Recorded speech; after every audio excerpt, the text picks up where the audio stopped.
අද මම ඔබට කළුතර දිස්ත්‍රික්කයේ පිහිටි වැදගත් ඓතිහාසික ස්ථාන කිහිපයක් පිළිබඳව කතා කරන්නට කැමැතියි. මුලින්ම කළුතර බෝධිය ගැන සඳහන් කළ යුතුයි. මෙය ශ්‍රී ලංකාවේ ඉතා වැදගත් පූජනීය ස්ථානයක් වන අතර ජයමහා බෝධිය අංකුරයක් ලෙස සැලකෙන ඓතිහාසික බෝධි වෘක්ෂයක් ඇත. දෙවනුව රිච්මන්ඩ් කරුකරය සහ එහි ඡායාවතු ඓතිහාසික වශයෙන් වැදගත් වන අතර බ්‍රිතාන්‍යයේ යටත් සමයේ සිට පවතින ඉතිහාසයක් ඇත. දෙවනුව ඓතිහාසික කළුතර කොටුව පෘතුගීතීන් විසින් ගොඩනගන ලද අතර පසුව නන්දේසීන් විසින් යළි ගොඩනගන ලද බලකොටුවකි. ඊළඟ ඓතිහාසික ඇඹිලිපිටිය රජමහා විහාරය වසර 700කට වැඩි ඉතිහාසයක් සහිත පුරාණ බෞද්ධ සිද්ධස්ථානයකි.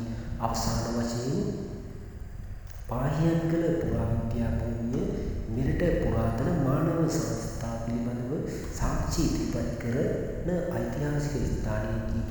මෙම සියලු ස්ථාන කළුතර දිස්ත්‍රික්කයේ සංස්කෘතික උරුමය සහ ඉතිහාසය නියෝජනය කරන අතර ශ්‍රී ලංකාවේ ඓතිහාසික සංචාරක නිරත වන සියලු දෙනාට ගවේෂණය කිරීමට හා